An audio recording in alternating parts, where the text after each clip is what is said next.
But I have the opportunity to introduce a good friend of mine who I've traveled thousands and thousands of miles with, and I've worked with every state chair in this party since the 1970s, which sort of explains why I can just barely get up and down the steps. But, but the truth of the matter is, I've not had the opportunity to spend more time with any than this one.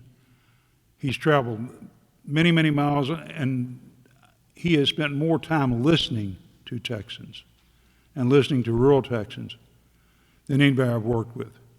And I have the opportunity to sit in on staff meetings, and he advocates hard for rural Texas, pushes the resources that he can push in that direction, and tries to get more resources put in that direction. And that's on a weekly basis. It is my great honor to introduce the chair of the Texas Democratic Party, Gilberto Hinojosa.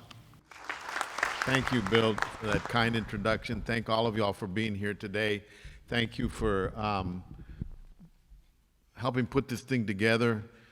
It's critical. I think this is the third or fourth summit that we've had this year in rural Texas. We had one in East Texas. We had one in the Panhandle in Lubbock, and this one, and I'm not sure if there's been another one, but we have had great participation, and they're important.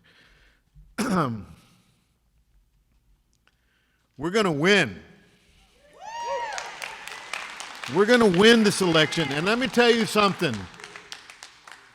In the 10 years that I've been your chair, I believed that it was possible that we could win. I had hoped we could win. I have dreamed that we could win. I had fought for us to win. But until now, I have never said, we will win this election, okay?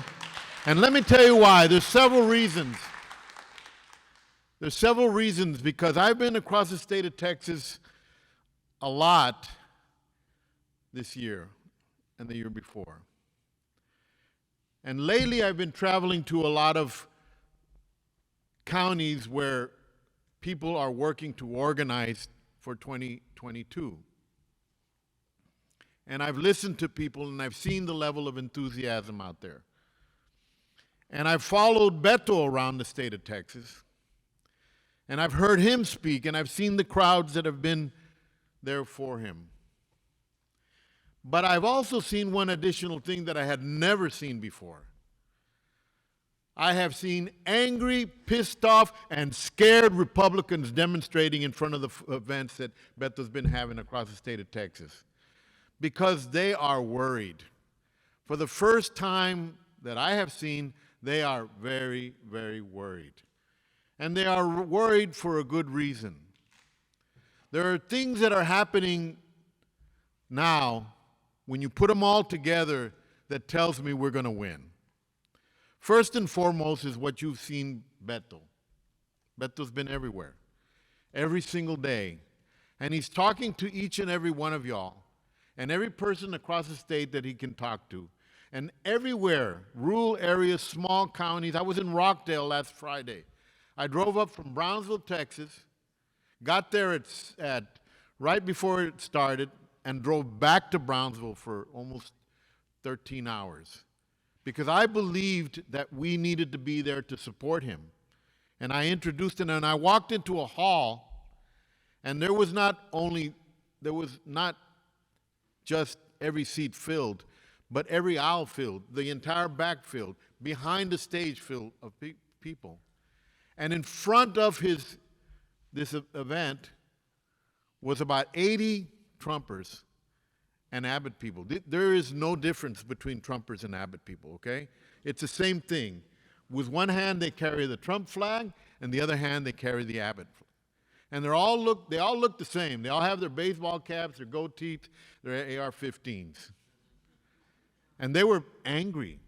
And they were demonstrating it. They were expecting him to come in through the front. He came in through the back. So after the event, they were waiting for him in the back. And I had to leave. I waited around, and I went out the back, and I wasn't sure I was going to make it to my truck. It's been about 40 years since I got into a fist fight. I didn't think I was going to do too well with these guys, right? But they were upset.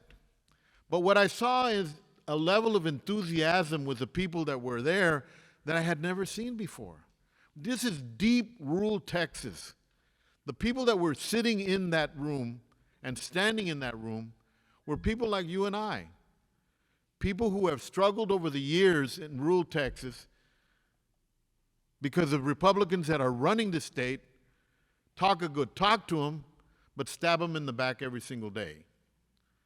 And so the first reason why I believe we're going to win is because the Republican Party has made a decision that they're going to take positions that only benefit that small 7% that Bill Brandon was talking about. And that everything that they fight for works against what's in your best interest. He talked about vouchers. Why do you think vouchers have never been able to pass in the legislature when the Republican Party controlled the legislature? Because the Republican state representatives have blocked it, the ones from the rural areas, because they know exactly what he said, this is welfare for the wealthy. What they have done with rural hospitals is a crime. When Barack Obama created the Affordable Care Act, he created what is called expanded Medicaid, which was in order to provide health care for the working poor. The working poor that would go to hospitals before and get care at the hospital, and the hospital would receive money from the federal government to provide care for these people. That money was converted into the expanded Medicaid in order to allow people to go anywhere they wanted to go. But when they did that, if you didn't accept expanded Medicaid, you pulled that money away from the rural hospitals, and the rural hospitals went under. This falls squarely in the lap of the Republican governors that have refused to accept the $10 billion a year. So rural folks have a reason to not to be supporting these people anymore. They've figured out that these guys are working against them every single day, whether it's schools, whether it's health care, whether it's internet availability, every issue that's important to them, they've walked away from them. And this applies all across the state of Texas, not just in rural areas. So the other reason is this. All across the state of Texas, I have seen this level of enthusiasm and organization that I've never seen before.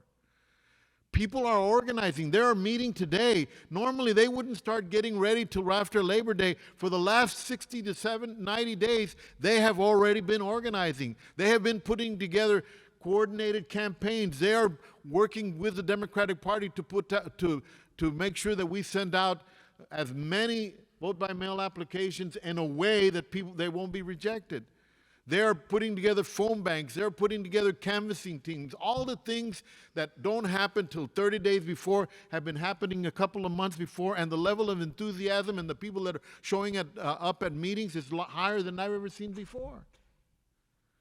So we've got a lot of things working for us. We have great candidates. You talked about Jay, who understand what's going on, that talk about the issues directly affecting the people of the state of Texas in a way that people understand, and that people understand that he knows what he's talking about.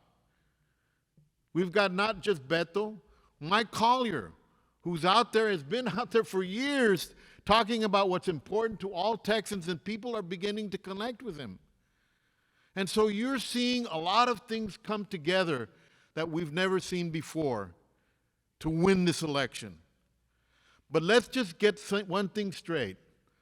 No matter how organized we are, no matter how great our candidates are, no matter how much the Republicans have screwed up, and let me tell you, they have screwed up a lot. We have a governor that needs to be renamed, not Governor Abbott, but Governor Death.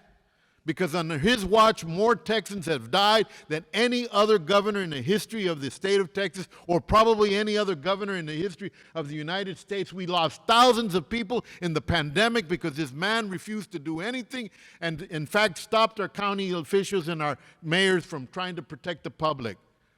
We lost almost 900 people as a result of a power failure because he refused to do what needed to be done to protect our power grid, to weatherize it. Why? Not because he thought it was not a good idea, but because he had his hand out to those power companies and energy companies who were giving him those great campaign checks. He decided to make to pick winners and losers, and the winners that he was picking were the power companies, and he went against his own people to get this money.